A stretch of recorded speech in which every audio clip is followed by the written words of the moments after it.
Hello, everyone, and welcome to today's Traders Mindchat show. Boy, do we have some great stuff for you as we head into the Memorial Day weekend. First off, welcome, everybody. Thank you for tuning in. Let's jump into the content because there's a lot of it, and I know that we've all got barbecues and beaches to head to. So this is going to help you save a lot of time. So take notes, ask lots of questions, just type them into the comments wherever you happen to be watching from. We're streaming to YouTube and Rumble, Twitch, Facebook, LinkedIn, Twitter, you name it, we are there. So today's topic, building watch lists, what stocks to monitor and why.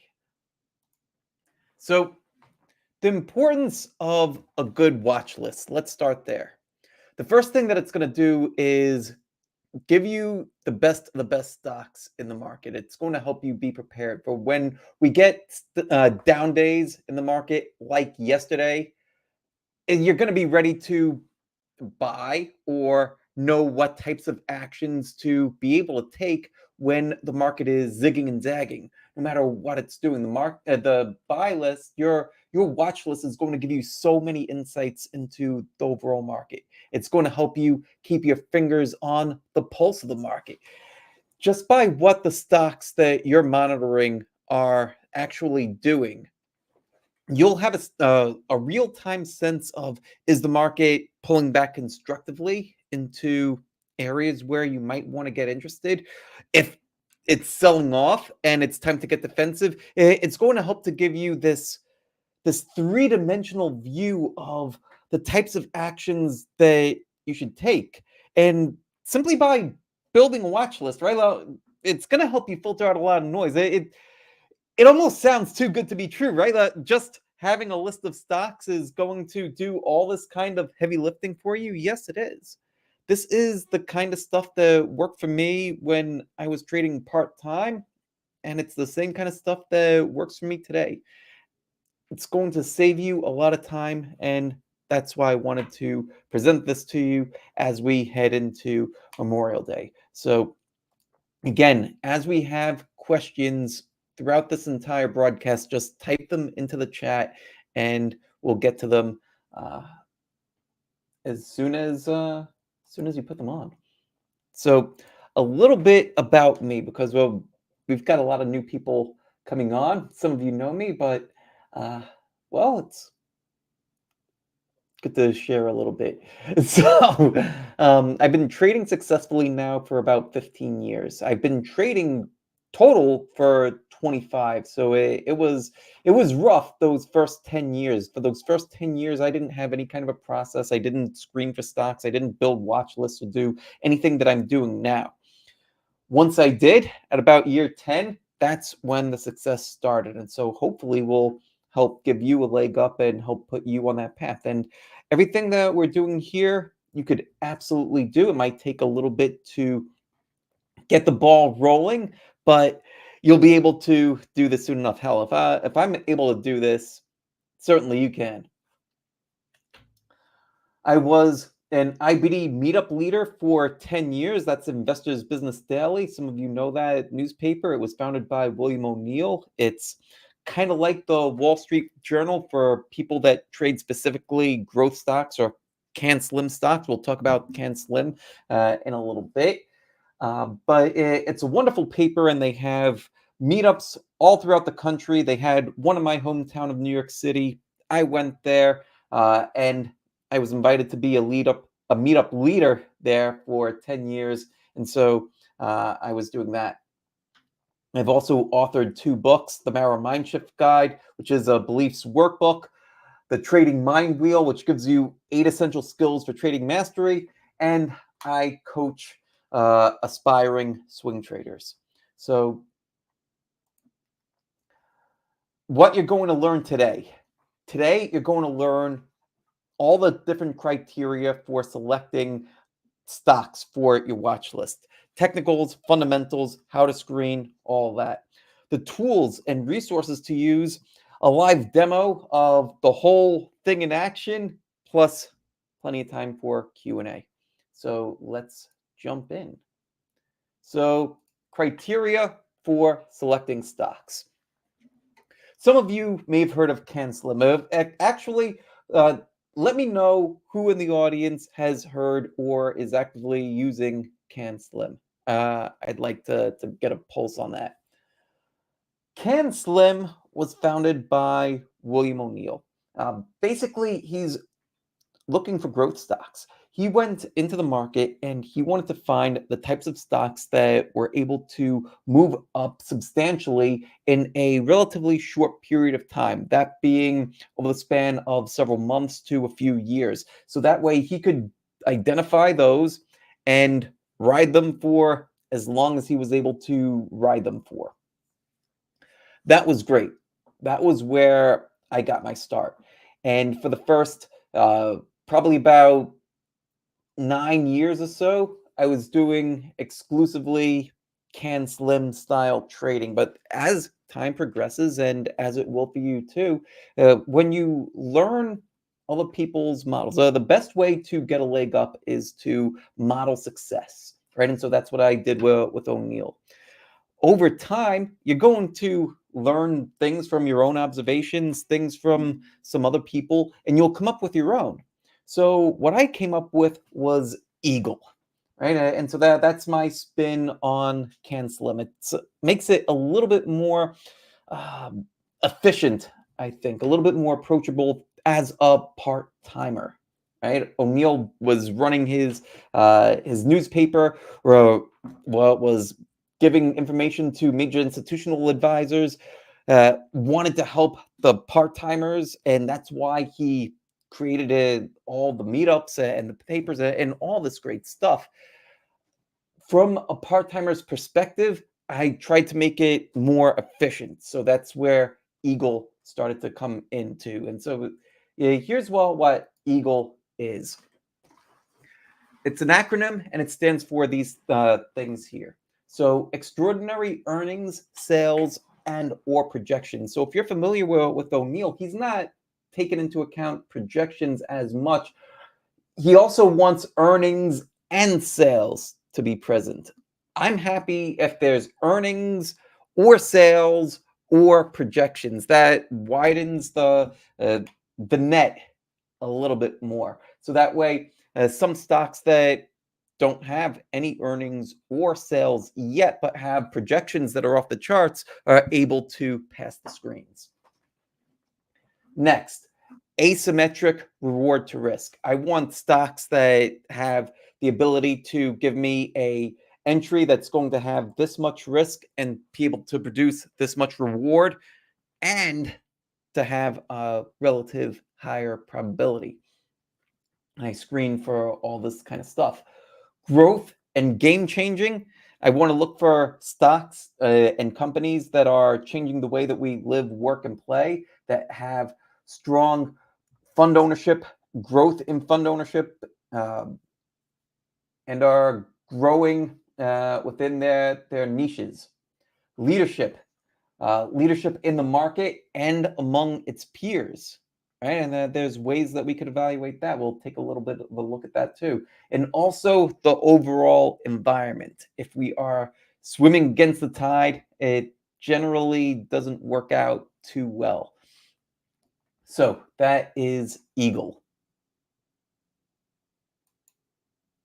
Next up, let's discuss the tools and resources. Now, there's a couple of tools that I like to use. The first one we're going to talk about and we'll go through is Market Surge. And then I'll show you a little bit of what I do with my own research over at Mara. So let's take a look here at Market Surge, formerly Market Smith, for those of you old timers out there.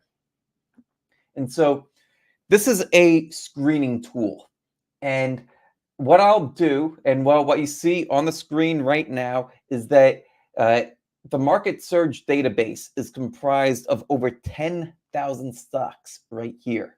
And so what I want to do is I want to narrow the playing field to just the ones that will give me that eagle criteria. Now, I have multiple screens here, and I run these screens, as you can see by the folder name. I run these screens once a week, right? So what I'm doing is I'm compiling all the different stocks that I want to take a look at. I'm going to put that into a universe list.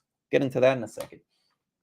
So uh, this screen right here, that super fund ownership one that we happen to be on, you can see that it does a pretty good job of narrowing the criteria, right? There's nothing passing this screen right now. But let's take a look at another screen. This one is fairly simple. Relative strength at highs. Now, what I'm screening for on this one is I want the relative strength line to be at a brand new high. And so of the 10,000 stocks that are out there, there's only 162 that are passing that criteria right now, right? So that just eliminated 99% of the other stocks. Then the next thing that I want to filter on is the 50-day average volume. So what I'm trying to do here is eliminate stocks that are not very liquid. I'm trying to eliminate penny stocks. I end up doing that by, you can do that both by this filter here, by the average volume, because most penny stocks tend to be pretty illiquid, but also put in the price. Anything above $5. Most of the stocks that I end up trading generally trade somewhere above 50, anywhere 30, 50, some of them over 100, some of them over 1,000, like Nvidia right now. Question that just came in: do I use Deep View? No, I do not. A few of our members do. Some of them like it. Some of them have found a couple of bugs in it. Don't want to get too deep into that, but well, what I've used for many, many years right now is Market Surge.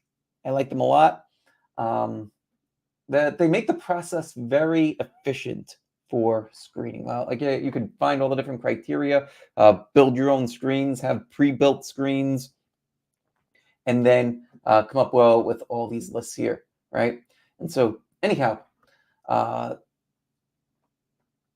last thing that I'm filtering on, you can see this is a composite rating. The composite rating that I'm looking at is 90. What that's taking is all of the criteria that are important for growth stocks. It's taking a look at all the criteria and it's giving it a composite rating versus everything else in the database. And so when I'm looking at that, this is giving me the best stocks based on fundamentals, based on technicals, based on everything that we already spoke about in Eagle, everything that we spoke about in Can Slim as well. And so what I have here now is a list of 55 stocks that have relative strength lines at highs and have all that other stuff.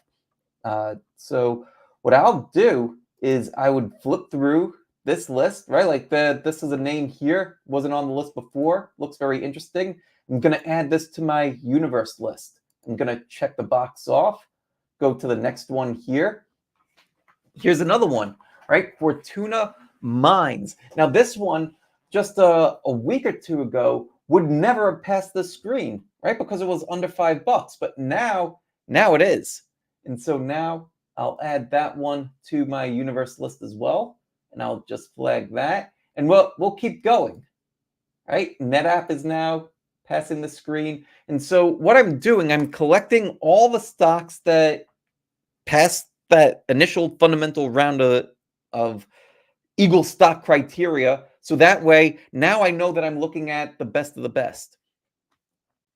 And so all those stocks eventually end up on this list right here.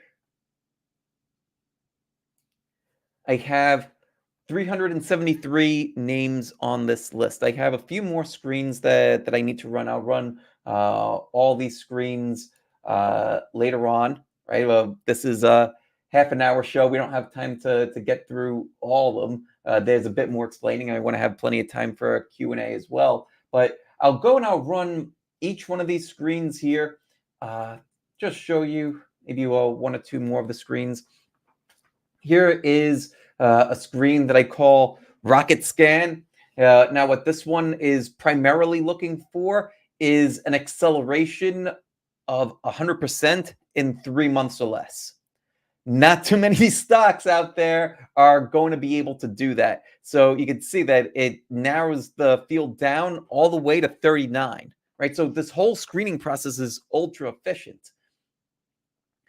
I don't want it to be too far off its high, 40%. Sometimes a rocket base could be a little bit deep.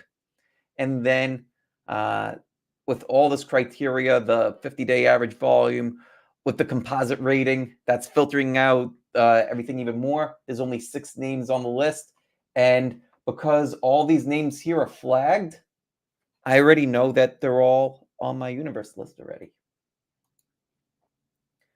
So the next thing that I'll do with this list, right? So maybe you're asking yourself, well, what do you do with this list? What I like to do with this list, I'll put everything onto the universe list, and then I'll go through each one of these names. I'll go through each one of these names one at a time and flip through the charts. And I'll see if any of them are setting up in a technical pattern. And a technical pattern, not just any technical pattern, right? Because there's loads and loads of technical patterns, and we could talk all about those. But the ones that I'm interested in, the ones that are a part of my trading business, those are the ones that I want to be focused on. Now, not ones that are, oh, well, this chart just kind of looks okay. Let's keep an eye on this one. No, we want to look for specific things so that way we're giving ourselves the best odds of success. And so that's what I'm aiming to do here. All right, we're already into the live demo. Forgot to switch the banner over here. So I'll go through this whole list and I'll look for stocks that are setting up in a primary base pattern. Some of them have already broke out. Some of them are pulling back a little bit. Maybe Sterling might be interesting for next week. I might flag this one to take a closer look at. It might be considered a cup with a high handle. So I'd flag that one to take a closer look at that. But then once I have all these trade ideas and I have all the trade ideas set and I move them over, that's when I start to export everything.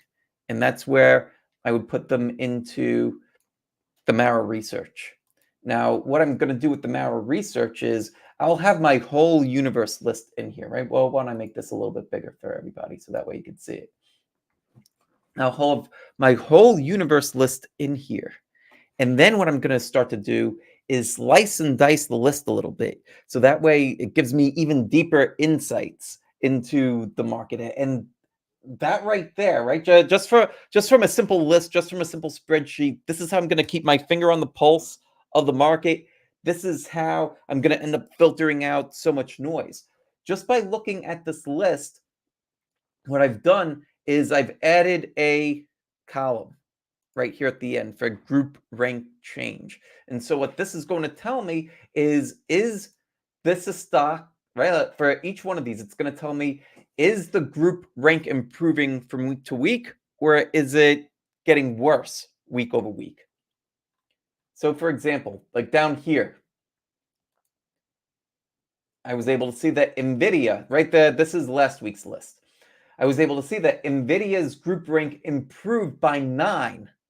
That's a significant jump. It went from 21 to 12 last week. And so that was one of the things that gave me the courage to hold it through earnings. Now, there were a lot of other things too, right? The technical action, the amount of cushion that I had going into earnings, those things played a role. But seeing something like this helps too.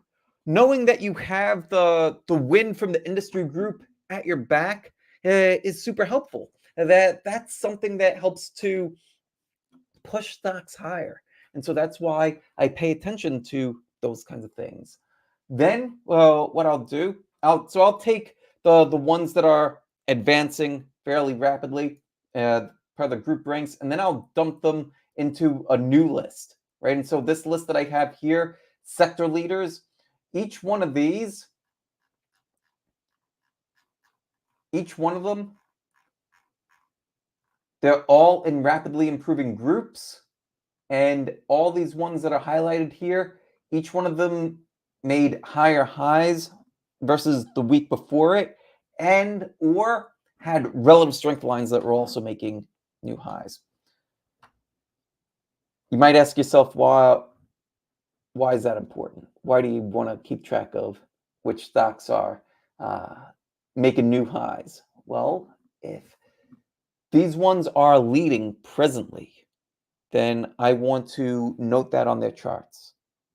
And then what I'll do is over time, I'll see how often was this stock in a leading group and how often was it making those higher highs, those higher weekly highs, and how often was the relative strength line moving up, because over time that's starting to show me the L in Eagle.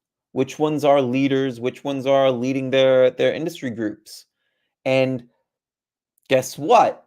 When we take a look at NVIDIA, right, and now bring over uh, TradingView, which is another tool that I like to use,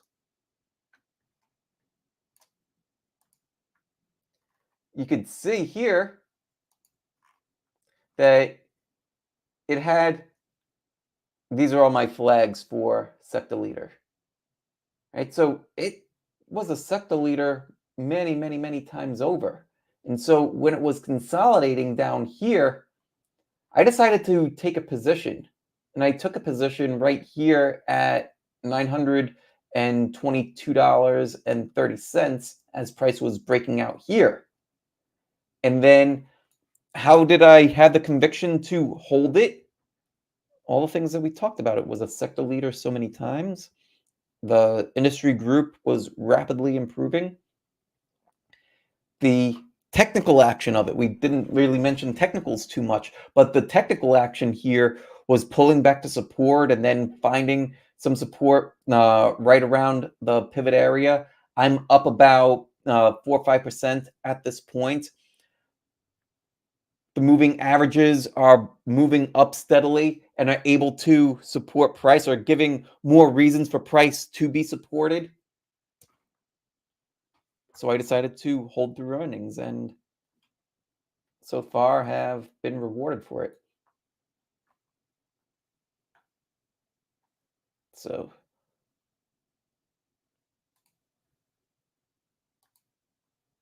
we did the live demo. Let me know what questions you guys have. Let's do the Q&A. What questions you guys have? We have lots of people on the show watching today. I appreciate you guys being here. We have a bunch of people, 46 people watching right now over on X. We have a few people watching on YouTube, a couple of people even watching over on Twitch and on Facebook. So thank you guys for tuning in. I hope that you found this helpful. Make sure that you like and follow and subscribe wherever you're watching, and get those questions in. I want to help you as much as I can before we hop off and head to the beach.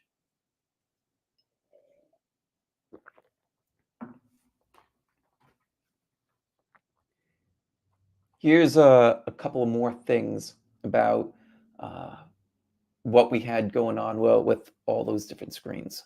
All right, so let's go deeper into NVIDIA. I saw a question pop in about NVIDIA. Here's another thing with NVIDIA. NVIDIA already had a run of about 100% from back here. Right? Price broke out way back in January. at around 500 bucks and then proceeded to run to close to 1,000. This is not a high tight flag. No, no. Somebody asking about it being a high tight flag. It has the run up, but the run up is more than 8 weeks long, right? How long did it take? It took 9 weeks. For a high tight flag, you want it to be 8 weeks. So pretty close, pretty close. But you also, for a high tight flag, you want the basing period to be 5 weeks. No more than 5 weeks. This was 10 weeks. This, you might think of this as a rocket base. What a rocket base is a broken high tight flag. Well, it's a broken high tight flag, and now it's off to the races. The way that I was seeing this was it being more of an inverted head and shoulders, right? But no matter how you see the pattern, right, the thing that we're all trying to figure out is this thing under accumulation or is it not? That's the bottom line for all this. Is it under accumulation or not? That this was a stock that was a leader. I mean, let's clean up the chart a little bit. It was a leader, still a leader, multiple times a leader, was consolidating very constructively right here, moving sideways, getting tight. Well, when price moves sideways and tight like this, it does a couple of different things. From a market perspective, it's wringing out all the weak holders, right? As you're just kind of moving around, meandering, not going anywhere, people getting fed up, people don't are looking to make progress. They're not, and it's just going sideways. So as price is coming down, and you start to see like on the down days, volume isn't very heavy. You're getting the last bit of selling out of the stock. Then, when price is finally ready to go, right, and break out of that range, it doesn't take a whole lot of volume to break it out of the range. Well, look at this day. But volume was up a bit, right, on this day relative to the past maybe about 5 or 6 days here. But volume wasn't tremendous on that day. So it didn't take a lot of volume to break it out, but it did take some. And then after that, you're off to the races.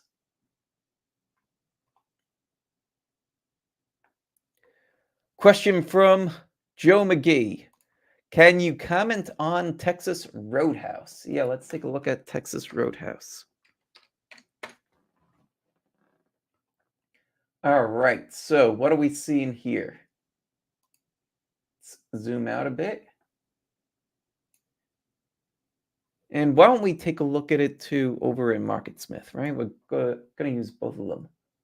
Or I should say Market Surge, right? And all these people that keep on using the wrong names for things, calling it MarketSmith, calling it Twitter, you know, old habits die hard, as they say. So this one broke out of a flat base back here, back in the beginning of May. And that's what the pattern recognition is telling you. And I believe that you also have the pattern rec flagging the same thing over here, right? Yeah, same thing. Beginning of May, it's really breaking out here. Let me tell you something about pattern recognition. I think that pattern recognition is great. I think that we want to train our eyes. Well, what you see matters more than what the pattern rec is telling you, especially when you've gained some experience. It's a great learning tool. It's a great efficiency tool, right? Like automatically, it's telling me a bunch of information right here. At the same time, I don't want to be reliant on it. I want to come to my own conclusion, my own judgment call. It's the same thing like if you're listening to some guru on the internet or some news program or some analyst or anything else. You want to be able to draw your own conclusions from the data that you've collected. All that said, I would still say that the breakout level is right here, right? Where I drew this a couple of weeks back.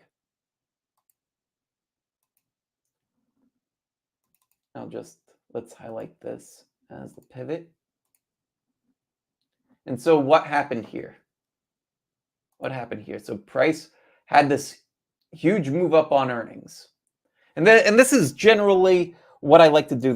You're getting a little bit of insight into my process when an idea comes up. I don't like to just look at the right side of the chart. That's very important. That's where we're at right now. I also like to look on the left side of the chart and see how we got here. So the way that we got here was we had explosive earnings back in February, and price was up 10%. Then it spent some time consolidating and digesting that whole move. Right? It took from end of February to the end of April to digest that whole move. And well, what happens when the market is digesting a move? Right? Well, type into the chat. Well, what do you think happens when the market is digesting a move? Now you got me in teaching mode. Well, what happens when the market is digesting a move? One of the big things that happens is that the longer term moving average are able to play catch up. And when the longer term moving averages play catch up, it ends up providing more levels of support to the price and more significant levels of support to the price. So when price is down here and it's pulling back, well, now you have the 50-day moving average catching up. And all the while back here, right? Look how fanned out all the moving averages are back here versus over here. Right? They're all bundled up. They're all nice and tight right over here versus how they were after that initial gap up. Back here, if you're playing, well, let's say that you saw a big gap up and you wanted to try to play for a big breakout, and let's say that you bought this. If you bought that, it's more of a momentum play at this point because the moving averages are still so far away. But when you wait and price starts to tighten up over here, and now you have all the moving averages all bundled up over there. Now you have all different sorts of players there, right? You have the momentum players that are looking for a breakout, but you also have the position style traders that are looking to hold this for longer, and they're looking to get in over here because the 50-day moving average is there. So this thing breaks out on April 23rd, and then it starts to run. And just yesterday, it pulled back to the 21 period moving average, bounced off of it, and now it's pretty close to new highs. So those are my thoughts on Texas Roadhouse. So I hope that answers your question, Joe. All right, it's about 1:32 right now. Let me know if you have any other last minute questions before we wrap things up. Again, wherever you are watching, make sure that you like, subscribe, and follow wherever you're watching. And if you haven't already gotten on to our newsletter, make sure that you get our newsletter. It's for free.